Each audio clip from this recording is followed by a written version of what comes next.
his presentation will take around 35-45 minutes, followed by Q&A. So please mute your mic. Maybe it's easier to switch off your camera, and then this session will be recorded and placed on our website. So Markus, the floor is yours. Okay, thank you very much, and thanks for that gracious introduction, Lande. And also kind of thanks to you and all the other organizers of this seminar series for giving me the opportunity to present what is mostly work in progress. So what am I going to do today? So I'm going to restart my screen, sharing my screen. I hope you can all see the PowerPoint presentation. So I wish to talk about the relations between surveillance and capitalism, but also the relations between capitalist and state surveillance.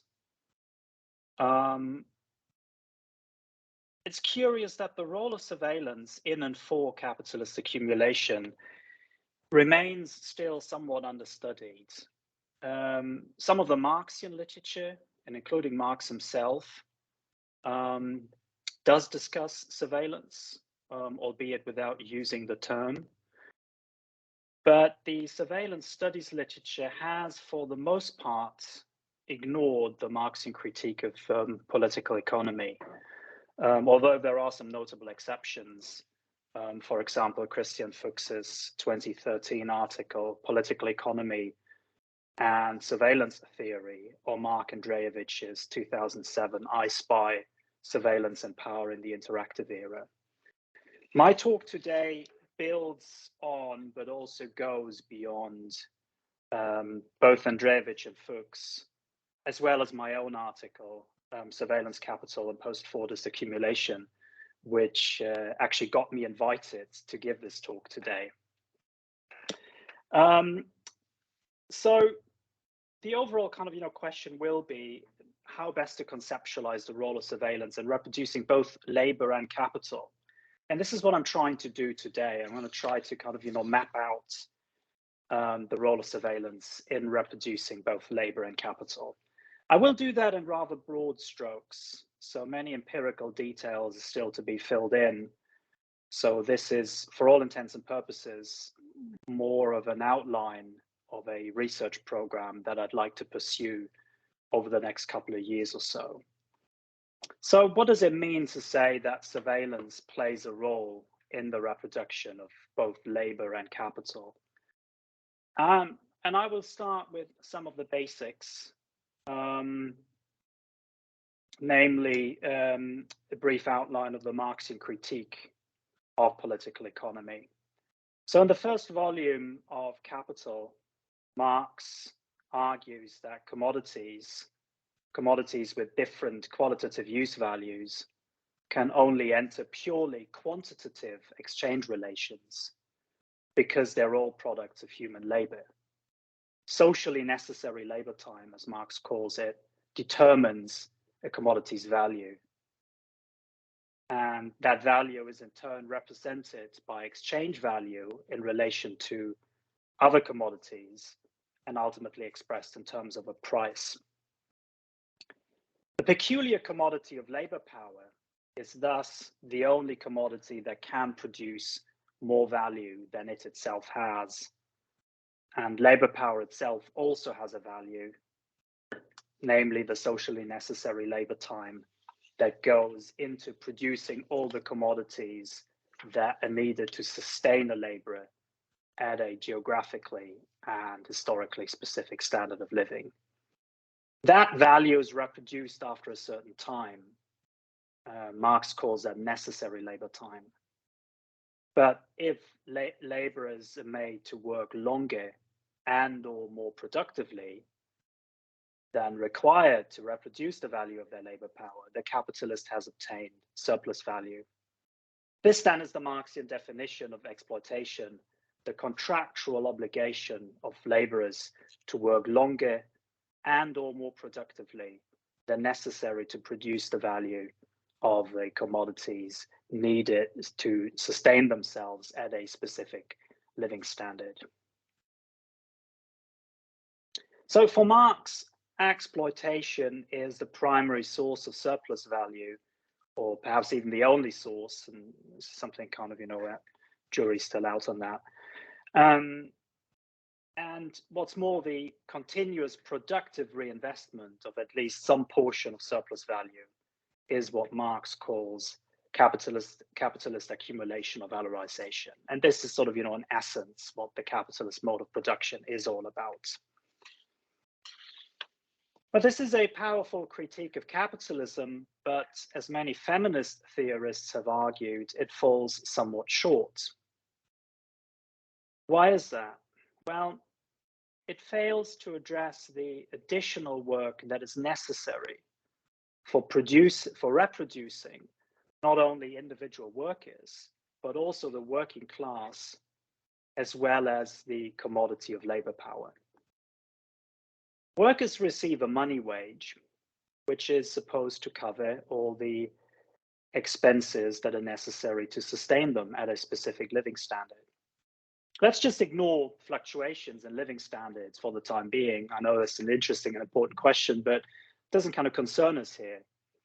What we are interested in is that money wage needs to be converted into readily consumable use values. So there's the old well-worn adage that you cannot eat money, and this holds very true. So if you get a wage, you have to kind of, go to the supermarket and buy groceries, and then you have to prepare a meal out of these groceries. So there is additional kind of, labor that is necessary for converting a money wage into use values that are readily consumable. And all sorts of other, and we can kind of, just multiply that, all sorts of other labor processes and also additional necessary labor times are necessary for reproducing both workers, the working class, but also labor power as a commodity. And these are all kind of, labor times on top of the labor time spent on earning the wage. And this is what feminists have called social reproduction, all that kind of social reproductive labor that goes into the reproduction of the working class, individual workers, and labor power, which is predominantly performed by women, still is predominantly performed by women, and more often than not is unwaged, although there are, of course, also waged or even commodified forms of social reproductive labor. I don't want to kind of, go into all the ins and outs of social reproduction theory, and it's a fascinating field, and I think that's sort of a broadly kind of, Marxian social reproduction theory is a very kind of powerful theoretical tool. I would even go as far as to argue one of the most powerful theoretical tools that we currently have for doing kind of, the necessary critique at the kind of current conjuncture. But what is important for us today is that there is not only the reproduction of capital, which is of course always an expanded reproduction, that is to say accumulation, but there is also social reproduction, which is on the one hand the reproduction of social, cultural, but also biological life, and under capitalism, also the reproduction of labor power. So capitalist accumulation depends on social reproduction, particularly the reproduction of labor power. Yet under capitalism, social reproduction itself is also mediated by capital to the extent that the survival of most people depends on capitalistically produced commodities.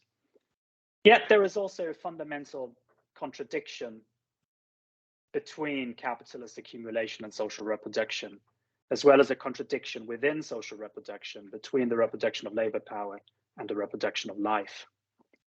And we'll sort of, go into that in more detail. Now, you may I'm terribly sorry. I just I just dropped the computer, which was precariously posed on a stack of books. Okay. So now we're back. Hope everything's okay. Sorry for that mishap. So you may kind of wonder what all that has to do with surveillance. Well, a broadened conception of capitalism as something that goes beyond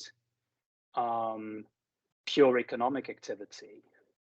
That is to say, kind of broadened conception that it comprises not only capitalist accumulation, but also social reproduction and the state, helps us understand how surveillance helps secure the entire social order of capitalism and how it plays out across the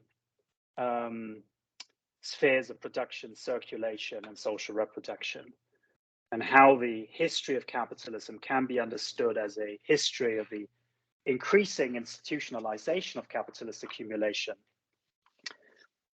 facilitated by an expansion of surveillance. And I would even go as far as to argue that this is also the history of the modern liberal administrative state. So I've visualized this conception of capitalism as a social order in a rather simple Venn diagram. And you can see that these kind of three circles also correspond to what in more conventional liberal parlance would be called the economy, civil society, and polity. What I would like to stress, however, is that these three areas form a totality in contradiction, which is capitalism as an institutionalized social order. So as we will see, the state, and in particular the modern 20th century administrative state, has the primary kind of function of mediating the contradictions between accumulation and social reproduction. And social reproduction and capitalist accumulation primarily kind of relate in terms of the exchange of labor power on the one hand and means of subsistence on the other. So they're kind of codependent, but also in conflict with one another. And this is particularly kind of conflict over time, because quite obviously, the more time you spend at work, the less time you have for engaging in social reproduction, and not to mention social reproduction at an expanded scale. So in terms of surveillance, I suggest that we have to look at both the private and the public surveillance of production, circulation, and social reproduction. Although I will use the terms capitalist and state surveillance rather than private and public surveillance. So in what follows, I will briefly map out the role of both capitalist and state surveillance in the spheres of production, circulation, and social reproduction. That's why they're also in bold. And this will kind of follow a rough historical trajectory, that is to say, a periodization of capitalist development from Taylorism over Fordism to the contemporary post-Fordist era. This is sort of a brief overview, so you can kind of see that the increasing institutionalization of capitalist accumulation also entails an expansion of surveillance. So the obvious starting point is the sphere of production, because capitalism is, first and foremost, a historically specific mode of production. Every mode of production that seeks to extract surplus from producers requires some form of surveillance, at least in the sense of basic supervision. you have to make sure that workers do the kind of work they are required to do. And it doesn't matter if you hire these workers or if you force these workers to do the work. You have to supervise them and make sure that they do the work you want them to do. This is sort of, in short, this is the labor extraction problem, that every form of surplus production, every mode of production that seeks to produce surplus faces. And this holds true for slave production in the ancient world, for feudalism, but also for capitalism. Now, what distinguishes capitalism from other modes of production and other modes of surplus production is that under capitalism, surplus production is no longer a means to an end, but becomes an end in itself. And this is a kind of basic feature of capitalism that both Karl Marx and Max Weber agree on, or as Alan Maxons Wood puts it quite succinctly, and I will quote: "The production of goods and services is subordinate to the production of capital and capitalist profit. The basic objective of the capitalist system, in other words, is the production and self-expansion of capital." And this is sort of an important point, that the production of material wealth is not the same as the production of capital. But under capitalism, it is subordinate to it. It is that the fact that all kind of, or almost all production of material wealth comes to be dominated by the logic of value in terms of socially necessary labor time. This means that capitalism is the only mode of production that becomes obsessed with labor productivity. That is, in kind of Marxian terms, with the extraction of relative surplus value from workers, having them work longer and or more productively than necessary for reproducing the value of their labor power. And this raises a particular type of labor extraction problem, because the extraction of relative surplus value requires not just the extraction of a particular kind of labor for a specific amount of time, but also labor of a particular intensity and productivity. So this requires more than just basic supervision. It also requires the collection and analysis of data about the actual labor process. In order to boost productivity, and this in turn then kind of eventually gives rise to the infamous treadmill effect, where every productivity gain becomes a new baseline against which productivity is being measured.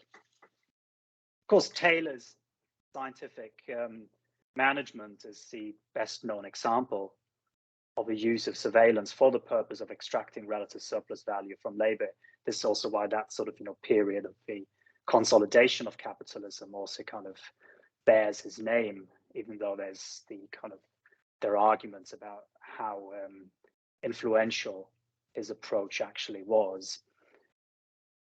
But what we then sort of find is that over the development of capitalism, the surveillance and control over workers becomes more and more kind of part and parcel of the very technological design of the labor process, culminating in our kind of current day and age, of course, in the Amazon fulfillment centers, or even the kind of you think of Uber drivers whose livelihoods and even their lives are completely controlled by an app. But that whole kind of process of both data collection, analysis, and supervision becomes kind of inscribed in the very sort of technological setup of the labor process. So to cut a long story short, in the very early days of capitalism, capitalists took control of labor processes as they found them, and just sort of use them for the sake of accumulation. So that was a form of extensive accumulation, because the only way kind of capital could accumulate was through extending and expanding capitalist accumulation, expanding it in space and in time. But once that capitalist mode of production expanded, and also once it kind of, hit first sort of roadblocks, also kind of, in terms of worker resistance, capitalists began to redesign labor processes according to the very imperative of accumulation. This is then what Marx calls the real subsumption of labor by capital. So surveillance, first in terms of the close supervision, and later in the sense of data collection and analysis, has played and continues to play a central part in facilitating capital's real subsumption of labor. So capitalist surveillance of production helped consolidate the capitalist model of production in the late 19th, early 20th century. And if we want to kind of periodize it, we could call it this particular period in the development of capitalism Taylorism, which is defined by intensive accumulation without mass consumption. And intensive accumulation, because it is a sort of a way of extracting surplus, no longer extensively in space or time, but intensively in terms of kind of, controlling the intensities of time at the production process by kind of, speeding up, constantly sort of, trying to speed up the labor process.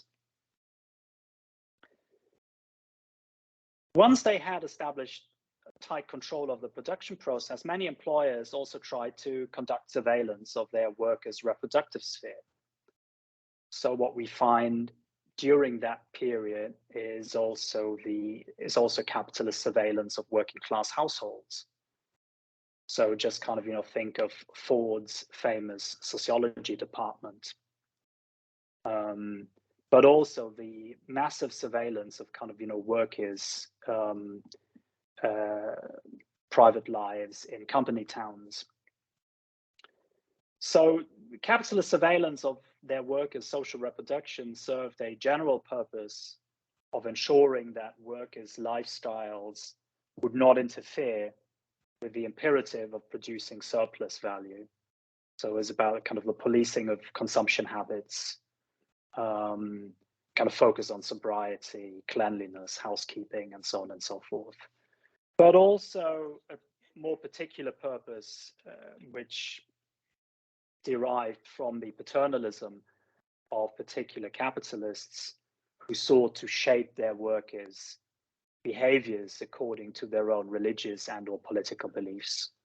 And again, Henry Ford is a good example of that, who tried to mold his workers, most of them are kind of, recent immigrants to the US, into kind of, into good Americans. Even though the capitalist surveillance of workers' social reproduction persists, and we still kind of, find that, for instance, in the dormitory production system in Southeast Asia, in most of the global north, it has been replaced by state surveillance. And this sort of shift happened as part of an overall response to the dislocations brought about by unfettered capitalist accumulation. Because, and this brings us to the aforementioned contradiction between capitalist accumulation and social reproduction, that unfettered capitalist accumulation ends up undermining the very conditions for accumulation. Marx gives us a glimpse of that in a rather famous quote from Capital One. I quote, "But in its blind and measureless drive, its insatiable appetite for surplus labor, capital oversteps not only the moral, but even the physical limits of the working day. By extending the working day, therefore, capitalist production, which is essentially the production of surplus value, the absorption of surplus labor, not only produces a deterioration of human labor power by robbing it of its normal moral and physical conditions of development and activity, but also produces the premature exhaustion and death of this labor power itself. So these sort of various dislocations brought about by capitalist accumulation, dislocations in terms of not just working class health and well-being, but also overall social health and well-being, gave rise to what Karl Polanyi, in his book, The Great Transformation, famously called the double movement. The rolling out of protective measures to secure not only the reproduction of labor power, but also the reproduction of life itself. And this was partly in response to the class struggle for a shorter working day, which was going on at Marx's own time, or class struggle for health and safety protections at work, for various forms of welfare, in terms of pensions and so on and so forth. But many social protections and regulations also arose out of concerns that were not class specific. So the bourgeoisie was also concerned about clean air, for instance, or about the quality of industrially produced foodstuffs. So there's the famous example of Upton Sinclair's The Jungle, and I'm pretty sure that some of you have actually read the book, and if not, please do. It's a kind of muckraking novel about labor conditions in the Chicago meatpacking industry at the beginning of the 20th century. Most bourgeois readers, and including then President Theodore Roosevelt, who hated Sinclair for his socialist politics, were much more concerned about the stomach-turning description of industrial food production. And it is really sickening, make no mistake about that, than they were about the labor conditions, which is kind of unsurprising because they were much more likely to eat industrially produced meat than to work in a meatpacking plant. So The Jungle did play a significant role in the passage of the Pure Food and Drug Act in 1906, which eventually gave rise to the Food and Drug Administration a couple of years later. So there are many forms of social protection that are not class specific and that did not arise out of a kind of class struggle, strictly speaking. And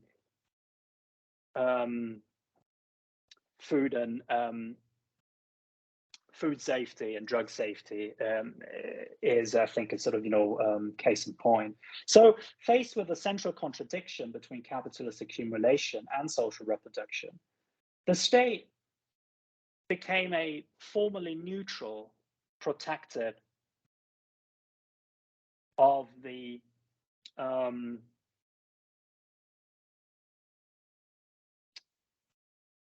sorry, my presentation is not doing what I wanted to do.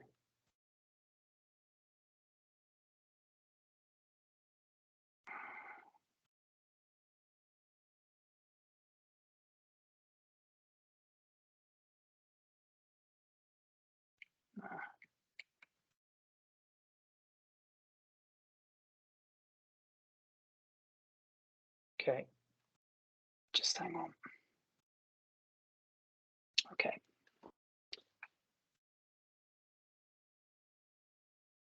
So seems I lost control over my presentation. This is annoying. Sorry about that. So let's leave it there. So faced with that kind of, contradiction between capitalist accumulation and social reproduction, the state became a sort of formally neutral protector of the conditions for capitalist accumulation. And I think this is sort of, really important, formally neutral, and the conditions of capitalist accumulation, which includes also then, of course, social reproduction, and the social reproduction also not just of labor power, but also of life itself. So the modern administrative state came to mediate between, on the one hand, an imperative of accumulation and the need for stable social reproduction. So macroeconomically, this happened during that period primarily through efforts to manage working class demands. This is a kind of overall process of state formation and state making that occurred with important local variations across the global north between the second half of the 19th century and the end of World War II. So in the case that I'm most familiar with, the US, this development began with the rise of the progressive movement at the end of the 19th century and then culminated in the New Deal in the early 1930s. And the modern administrative state that sort of formed out of it has, of course, enormous surveillance capabilities. And domestically, and you kind of see a sort of list here, domestically it surveils I don't know what's wrong today with my technological setup. So domestically, and I'm leaving out the international dimensions and the dimension. I will return to that in the conclusion very, very briefly. And surveils the sphere of production, enforcing environmental standards, but also health and safety standards, food and drug purity standards. We already kind of mentioned that. Labor practices and so on and so forth. In the sort of sphere of circulation, it makes and enforces market rules. I would even go as far as to argue that the modern administrative state creates and institutionalizes markets. It also kind of deals with questions of consumer safety and so on and so forth. And in the sphere of social reproduction, it assesses welfare eligibility. And here we have to sort of emphasize that when the modern administrative state surveys the sphere of social reproduction, this is particularly kind of focused on working class households. So assessing welfare eligibility and particularly for means tested programs, or means tested welfare programs, that entails enormous sort of surveillance work. Those kind of questions of sort of child protection, the sphere of sort of public education, and more generally sort of controlling working class lifestyles, often through the criminal legal system. So the modern administrative state's key function is to mediate the contradiction between capitalist accumulation and social reproduction. And within social reproduction, the contradiction between the reproduction of life itself, or biological, cultural, social, political life, and the reproduction of labor power.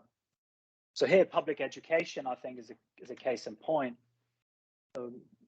Is sort of public education is its main function to prepare students for the labor market or for various labor markets, or is it all about turning them into good citizens or even good human beings, whatever that may mean in practice? But I think we can all agree that these two are not necessarily the same thing. And there may be very real contradictions on a day-to-day basis when it comes to curriculum design and so on and so forth. So surveillance is a key instrument used for mediating these contradictions. And mediating in this sense means not resolving them, because as long as the logic of capitalist accumulation still reigns supreme, these contradictions remain unresolvable. But spatially and temporarily deferring these contradictions, that is sort of pushing them either into the future or elsewhere. Quite often the sort of these days, some of the problems this happens with deferrals along complicated global supply chains. Anyway, this is maybe sort of a bit of a footnote that the birth of the social sciences is also inextricably entwined with the rise of the modern administrative state. And this holds particularly true for my own discipline of sociology. So Zygmunt Bauman wrote that sociology does reconnaissance work for the state. And I would add that sociology arose out of the surveillance needs of both state and capital. So the last aspect I will talk about is capitalist surveillance in the spheres of circulation and social reproduction. This is also what I kind of cover in my article, Surveillance Capital and Post-Fordist Accumulation. So we saw that over the course of the 19th century, with enormous geographic variation, capital deployed increasingly sophisticated forms of surveillance to achieve almost full control over the labor process. So capitalists now had tight control of the production process, but in order for capital to accumulate, it also has to successfully pass through the sphere of circulation. So commodities do not just need to be produced, they also need to be sold, bought, and consumed. Rising productive throughputs thus prompted the need for also exerting control over the sphere of circulation. And this brings us to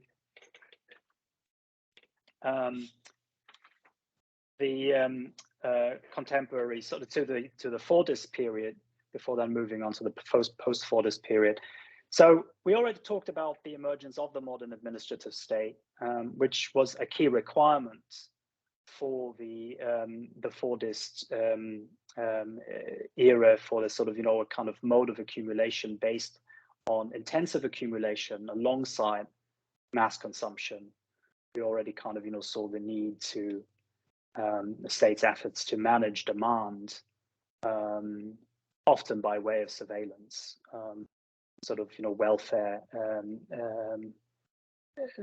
The welfare state, I think, is a sort of good example of that. So while Taylorism developed and deployed techniques of surveillance to manage the production process, Fordism extended these techniques of surveillance into the sphere of circulation, and it also developed new ones, as can be seen in the rise of the mass communication, market research, and advertising industries.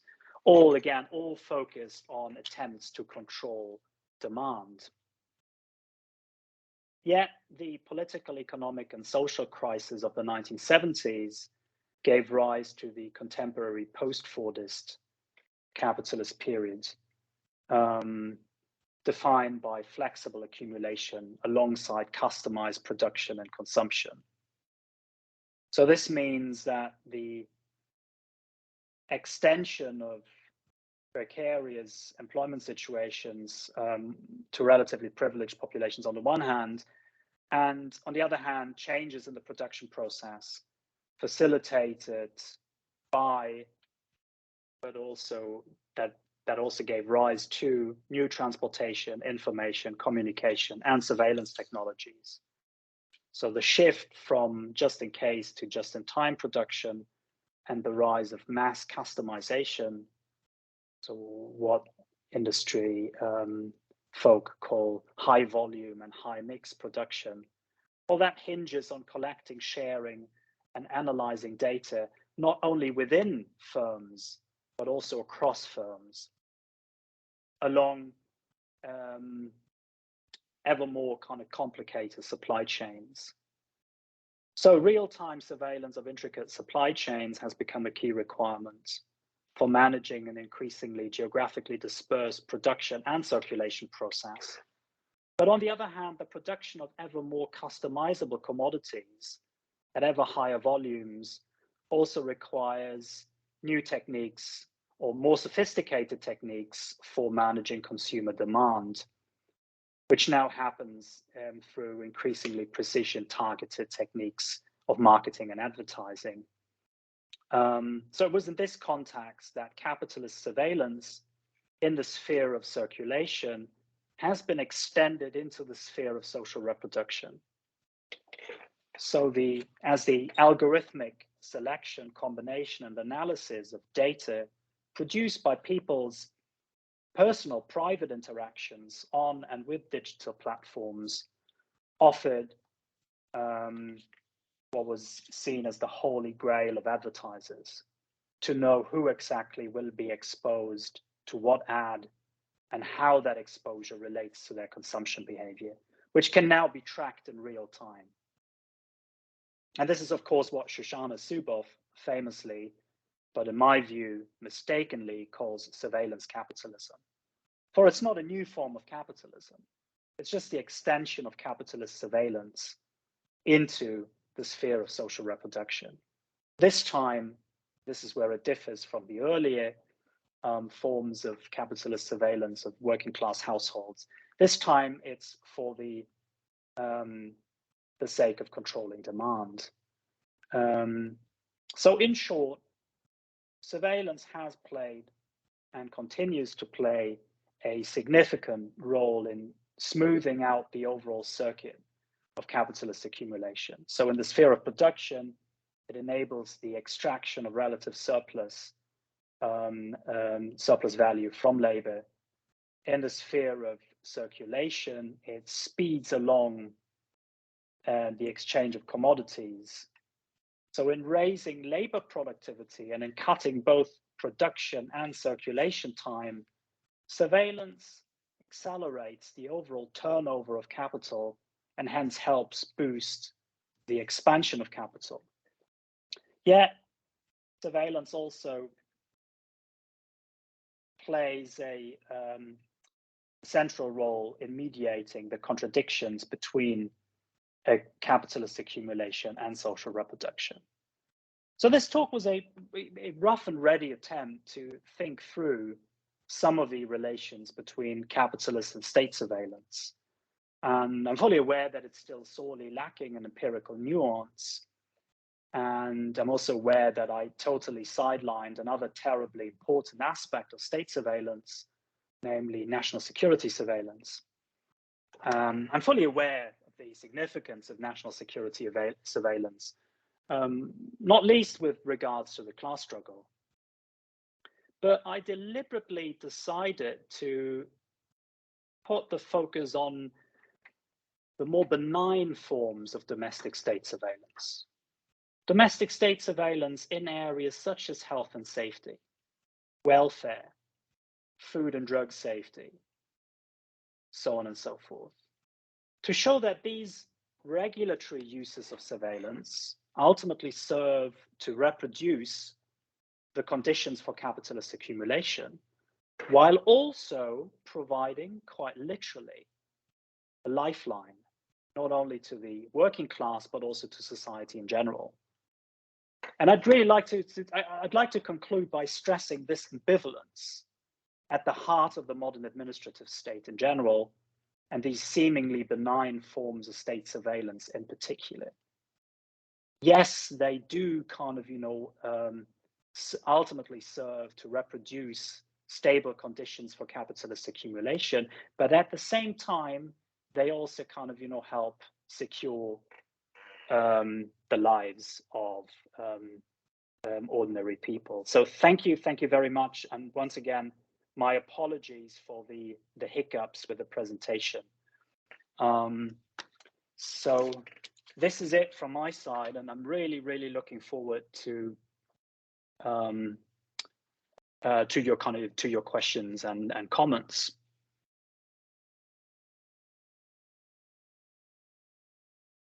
Yeah, thank you very much. It was really wonderful, Markus. Thank you. Yeah, we'll do the Q&A now. Not that many, so we have some flexibility here. Yeah, if you have a question, raise your hand. And otherwise, yeah, just put a question in the chat. So yeah, if anyone wants to start, you can just shoot.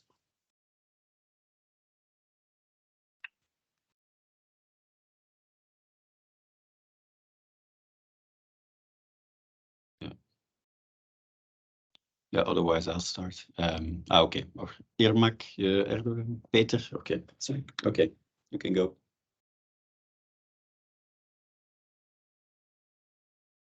Your sound is still, your mic is mute, sorry. Okay, sorry. And thank you very much for your great presentation. It actually helped us locate today with the history, because we always start today as all of the developments are just brand new and it doesn't have a history. So, but my question is about how would you locate the role of academics in this system then? And because it's somehow hard to realize our working conditions and who we are and where we stand. So could you maybe further elaborate on that? And thank you. Thank you very much. I think it's an excellent question, and I wish I had an answer to that.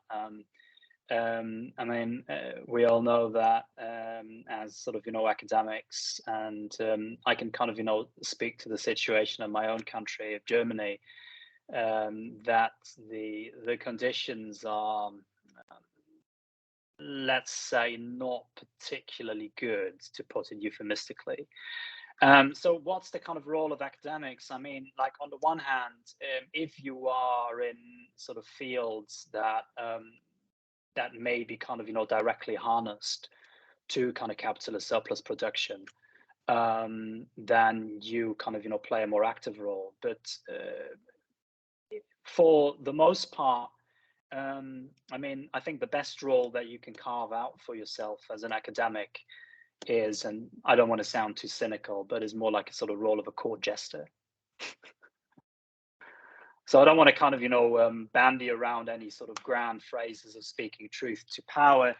It's more like a kind of role of a court jester, and because, well, at the end of the day, what we academics say, that doesn't matter too much. So kind of just let them kind of get on with it, and that's that. But I mean, again, it's something I haven't really kind of, thought much about, apart from very kind of, on a very personal level.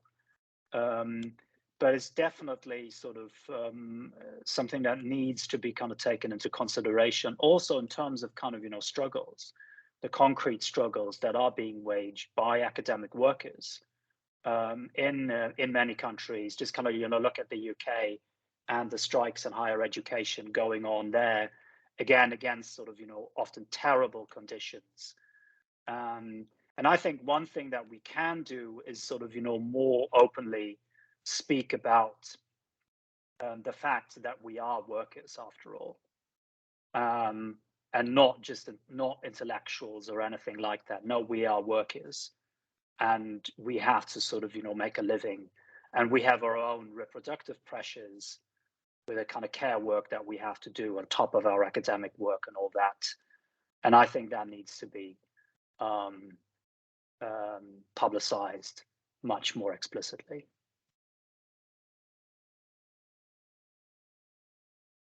Thank you very much.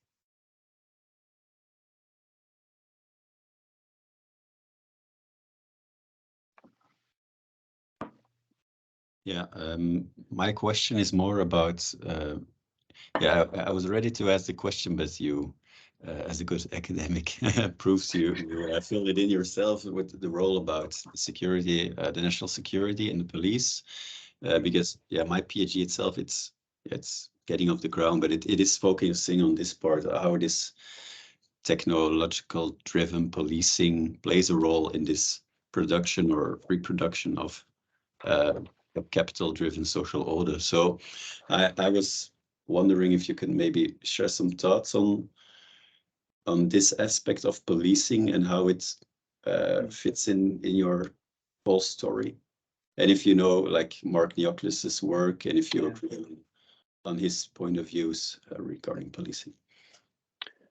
Yeah, no, thank you again. It's a sort of, an excellent question, which is actually quite close to some of my own kind of ongoing concerns. So I've been kind of, working on a kind of critical political economy of US policing for the last couple of years. And it's a sort of, book project. And I wish it was sort of, more advanced, but as kind of, things go, it's still work in progress. And I think there's a lot to be said about it. And I think there's also kind of some, well, let me sort of, back up a bit. I think what I sort of, try to do, and again, in very sort of, very rough and broad strokes today, I think that the sort of, this framework may also help understand questions of policing. Because I think that policing as an activity, not as the institution of the public police, because these are two separate issues, that policing also kind of, plays a key role in mediating the contradictions between capitalist accumulation and social reproduction. I would even go as far as to argue that crime itself may be a symptom of these contradictions. But we all know that policing is about much more than law enforcement and crime fighting.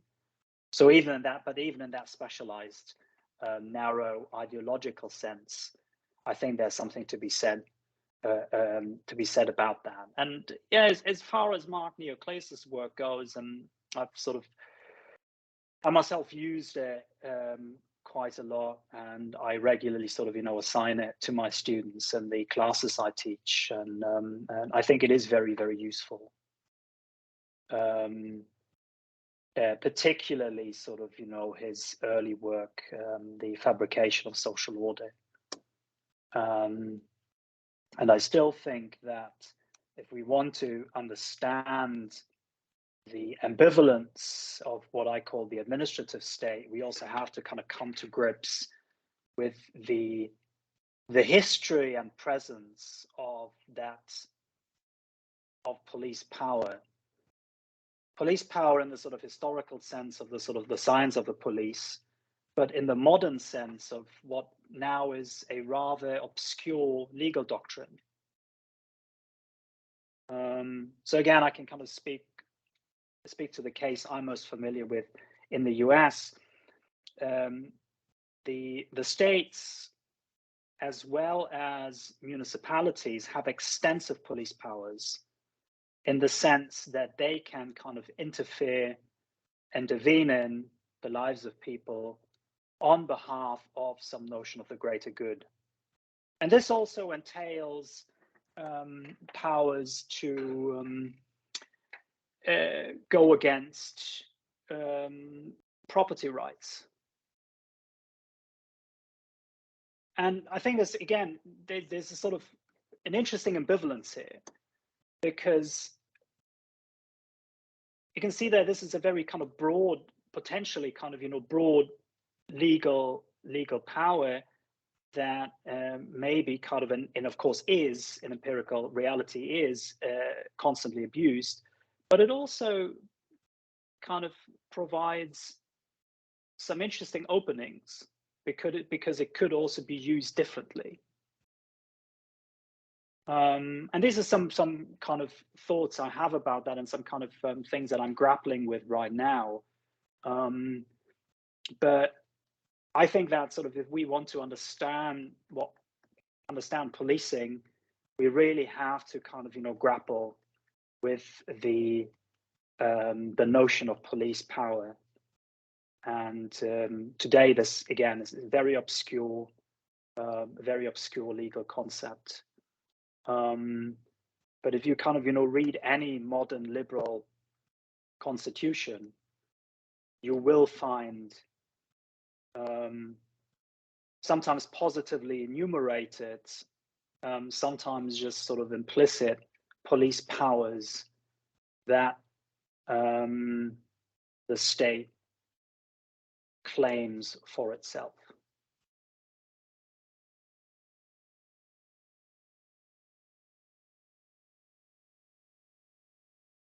Thank you. Interesting answer. Someone else has a question?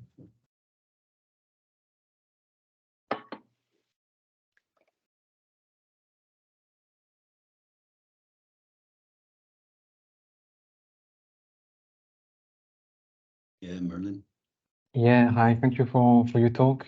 Maybe to continue on that question, I don't know if you could speak a bit more about the contradictions that are inside the role of the policing workforce itself, which is like taken into their role of policing the rest of the workforce, and also being subject to policing themselves.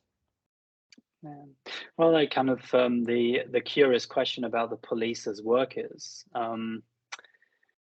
I think the best analogy to that would be the role of the middle management in a factory setting, or the foreman, where police, yes, on the one hand, police are workers and they are for the most part recruited from the working class, which is of course deliberate, because if you look at the history of the modern police organizations, and particularly Sir Robert Peel and his experiences as was a chief commissioner of Ireland, where he then formed the Royal Ulster Constabulary as a as a security force to be recruited from the very population to be secured to kind of resolve some of the problems that came from military occupation. And then he transposed that model into the metropolis with the formation of the Metropolitan Police to be recruited from the very population to be policed. And this is deliberate in terms of kind of legitimacy, but also efficacy. So yes, police are workers and they are recruited from the working class, but the actual kind of functions they fulfill are more like those of supervisors and foremen within the factory. And this puts them in a very precarious, I would say, very precarious in-between type of situation, where their kind of, sympathies theoretically could go either way, but for the most part, they are much more likely to kind of sympathize with the interests of the ruling class than with the interests of workers. But that's not, I think there's nothing inevitable about that.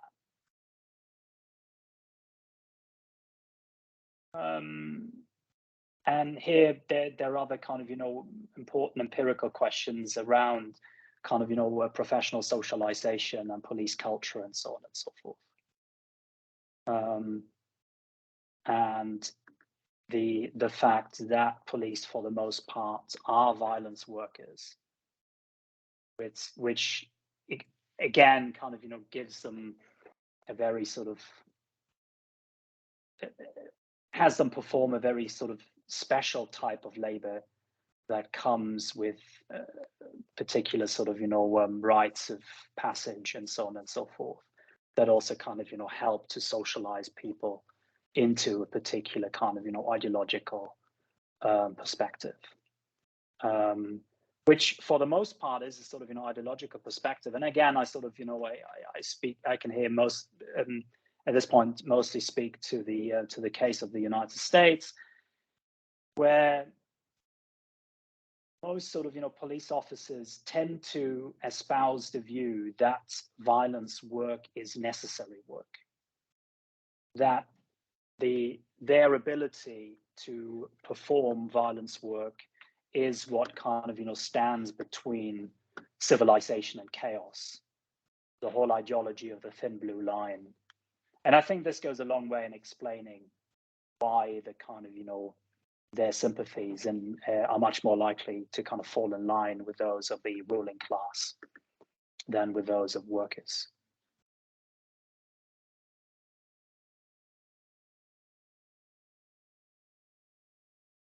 Thanks.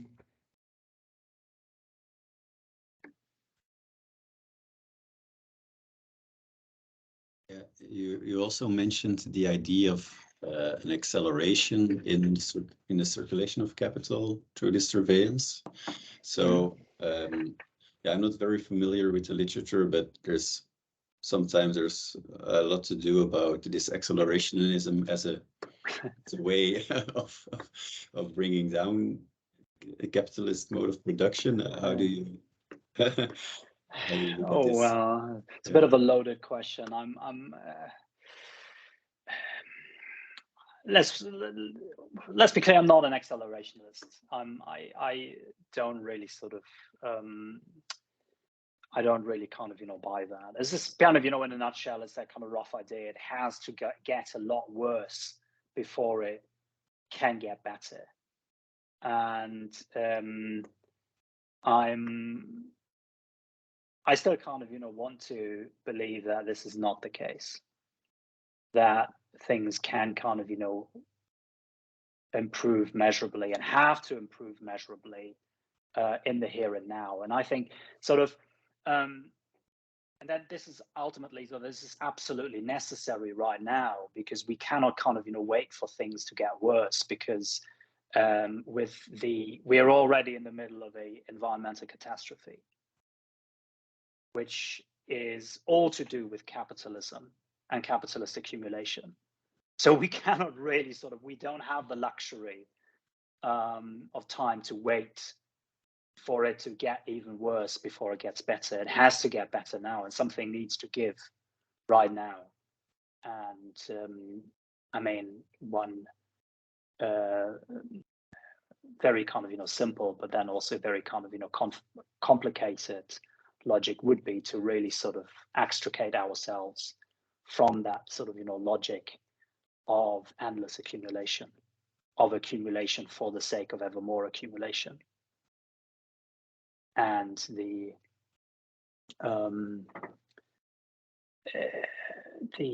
exploitation of resources, of natural resources, but also kind of labor that drives that endless accumulation. So at the end of the day, I mean, the solution would only be to work less and consume less. And I think there's a kind of positive, something really sort of positive about that, and that is the kind of the gain in time for other things, for engaging in other kind of activities and creative activities that may allow us to imagine and work on more desirable futures. So less work, less consumption in the here and now. So I'm not an accelerationist. With a kind of acceleration of circulation that is more kind of technical detail, that of course, I mean, the capitalist rate of profit is inextricably entwined with the turnover of capital itself. So the faster it turns over, the faster it accumulates. And if you can kind of, if you find ways to accelerate the turnover of capital in the kind of, both in the production and the circulation process, then this can kind of go a long way in ultimately raising the rate of profit. And I think sort of, surveillance technologies, particularly sort of, in the use in their kind of contemporary use and sort of advertising platforms, play a significant role in that. But that is sort of something else than the ideology of accelerationism, which has its, and I don't want to kind of, as a can of worms, but it has its sort of, fascist tendencies too. Okay, thanks. Yuri, you have a question? Yeah, thanks. Really interesting ideas here that I need to mull over as well. But you just mentioned surveillance technologies. You also talked beforehand about something needs to give now, and if we work less, we can perhaps be more creative with other things. So how do you see the role of technology innovation in this regard as a potential accelerator or mediator, I would say, of the issues we're facing? Yeah, thank you very much. I think it's an excellent question. Again, I think as sort of the role of technology here is quite ambivalent. I don't think that we can innovate ourselves out of the current crisis. I don't think that is an option. But I still think that, well, technological innovation is sort of used for the benefit of well, to kind of stay with my own terminology, if used for the benefit of social reproduction and not just the social reproduction of life itself, has a sort of really beneficial role to play. The fact that, and I mean, this is sort of, you know, one of the absolute ironies of a capitalist mode of production, that it sort of, you know, that we saw enormous technological innovation and potentially labor-saving innovation over the last 100 years or so, but we still, for the most part, work as much as people did 100 years ago. So the 40-hour week, which was really kind of, you know, fought for, blood, sweat, and tears by the kind of, you know, by the various working class movements across Europe and the US, was for the most part introduced sometime around the beginning of the 20th century. And we're still within the kind of, you know, Germany still has a 40-hour week for most industries, for most sectors. So has the US. But the reality is that people work longer than the 40 hours. So in the US, kind of, you know, working time has actually gone up since the 1970s. So there's a lot of kind of talk about a sort of, you know, four-day week these days. But again, and as so often, people sort of, you know, zoom in on these sort of, you know, shiny sectors where that is an option. Whereas for most workers, that's not on the cards. So innovation, yes, but I mean, thus far, all the kind of, you know, potentially labor-saving technologies have not been kind of, you know, used to really free people from work, from the need to sell their labor power, that is. Well, people have been pushed out of work because of automation, but then they still need to sell their labor power in order to make a living. And I think we have to kind of cut that cord between survival and selling our labor power. And the starting point, and is not, again, I deliberately say the starting point would be a universal basic income. It's not the end point, because that can only be the beginning that allows us to imagine something new. But it is a very important starting point to really cut that link between people's survival, their subsistence, and the exchange of labor power. So innovation, technology, yes, by all means. But then, of course, the other kind of important thing that needs to be taken into consideration is what is the kind of, you know, the environmental footprint of the kind of, you know, of technologies. And I think it's sort of, you know, a very kind of important question that we have to ask ourselves right now is, what are the actual kind of, you know, benefits of certain kind of, you know, technologies for making our own lives better? And the smartphone would be a good starting point. Does that really sort of, you know, improve our overall quality of life to have a sort of, you know, to have a smartphone? And again, I'm as sort of, you know, addicted to my smartphone as everybody else. Make no mistake about that. But I think it's a kind of, you know, these are important questions that we have to ask ourselves, because that is all based on massive extractivism of resources, and not to mention all the kind of, you know, electricity that is needed to kind of, you know, power these devices, and so on and so forth. And I'm not saying we should get rid of it. I don't want to be misunderstood here. I'm not anti-technology, far from it. I just kind of, you know, think we have to kind of grapple with the fundamental ambivalence of technology, and the fact that it is always embedded in particular social relations. And for the most part, the technological innovations over the last 200 years or so have been kind of technological innovations on behalf of capitalist accumulation, and not on behalf of people's, on behalf of the improvement of people's lives.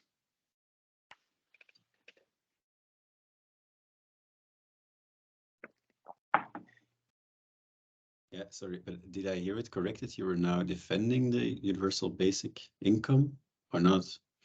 as a fresh starting point, because I reread your amazing article from Surveillance and Society on surveillance capital, and there in the conclusion you're writing about the universal basic income, that it still remains subject to the disallowed motion of capital. Yeah, to an extent. I mean, again, I see the irony that many sort of many tech moguls have kind of come out in favor of universal basic income because they have some kind of, at least some sort of awareness of the kind of contradictions that they are faced with. But I still think that it may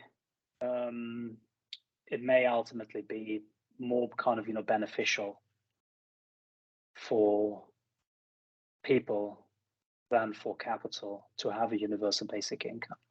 Again, if it's used as a sort of, starting point, not as an end point. If it is sort of, designed in such a way as to really kind of, give people maybe I wouldn't kind of call it universal basic income, but a self-determination income. To give people the autonomy to determine their own lives and the autonomy to decide what they want to do with their lives, where they're no longer kind of, dependent on shitty jobs for their survival. And I think that this could result in a massive sort of, outburst of creative energy. And how do you prevent that this creative energy is captured by capital? So because I struggle a lot with these questions myself, and also the universal basic income. In the beginning, I was really in favor of it, but the more I think about it, I think it's super contradictory with how capital accumulates and how this, innovation can be captured again, and who will pay for it, the states, and will other social welfare benefits not be cut? And it's not a topic of the talk, but a super interesting discussion. Yeah, again, it's not a panacea, but the way I see it, it's right now, it's a sort of the only concretely achievable way we could cut the link between subsistence and work, or kind of, selling your labor power. And this is sort of, why again, I kind of, I see all the potential sort of, pitfalls. So you're absolutely right. Nothing kind of guarantees that there's sort of, the kind of the released energy, and people sort of have to sort of, spend less time at work, maybe kind of, captured. But precisely because it is at odds with how capital accumulates, it may sort of, serve as a sort of a monkey wrench kind of thrown into the machine that might help bring it down more than it might help, again, sort of, defer some of these kind of, contradictions that now have become way too kind of, pressing to ignore, particularly sort of, in terms of climate change. Doesn't mean that they're not still being ignored, but that's a different question. But once again, the sort of, the opening up, I think, first of all, what is needed for most people is to sort of open up a space where people can have the opportunity to think about these things, to get out of the daily grind,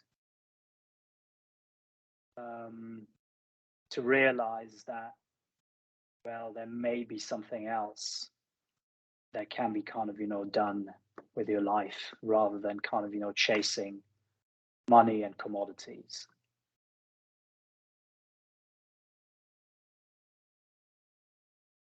Maybe I'm being naive, but yeah, no, but it's interesting to see it that way.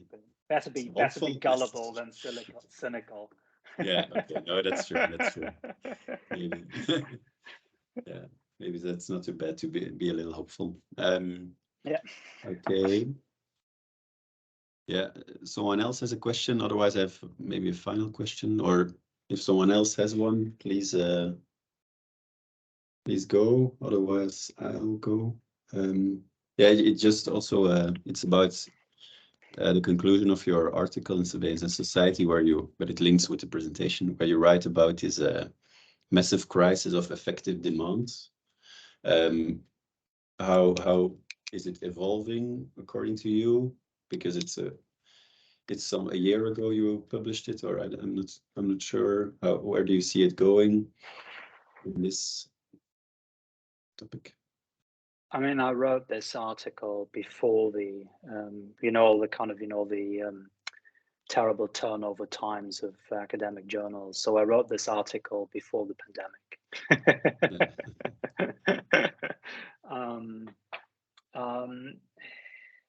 I still think that this is an issue, and that this is an issue that will become more more pressing in the foreseeable future.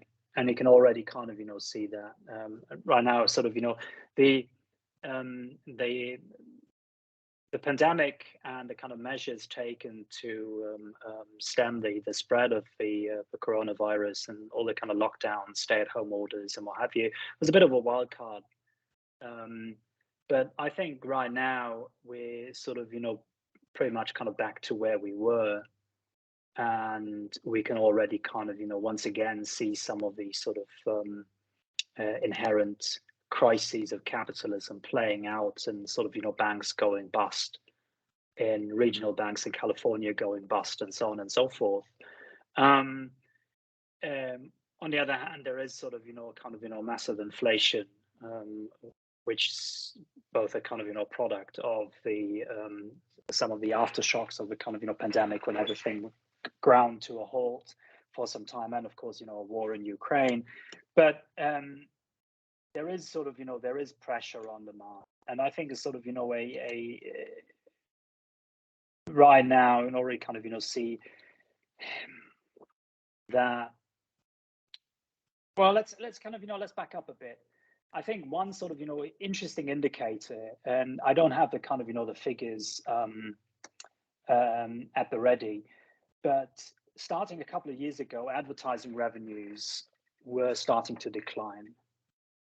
And it's still in decline, and you can see that in the tech industry, the massive layoffs at Meta, Google, you name it. So that business model on which both Google and Meta are being being built is in trouble. Because of the the decline in advertising revenues, which is directly related to the fact that, well, companies spend on advertising when they realize that it helps them push more commodities. If that's no longer the case, that is one thing that they will where they can make cuts very early on. They will cut their advertising revenue before they make other cuts, for instance in capacity, which are much more difficult to rebuild. So I think that is already an indicator that there is something going on here. And what I was trying to get at in the article was that there is a central contradiction here,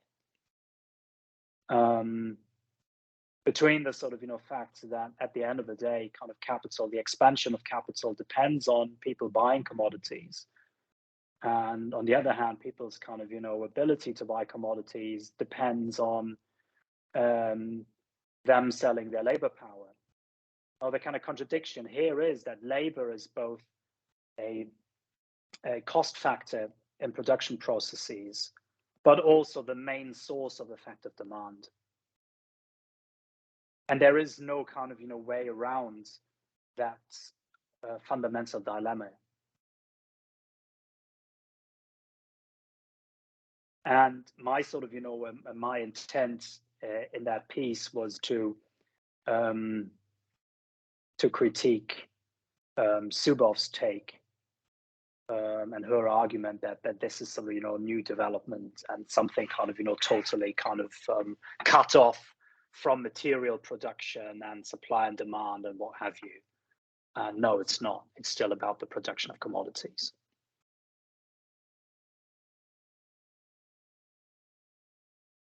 Okay, great. I think we can wrap up. Thank you very much, Markus. I learned a lot and it's super interesting to hear you talk. Thank you for everyone being present, and we'll see each other maybe one day. Well, hopefully. Thank you, and thanks for having me, and thanks for the excellent questions. And it was a kind of pleasure having that discussion with you. I have one kind of question regarding the recording. I gather that you recorded the talk. Could you kind of send me a link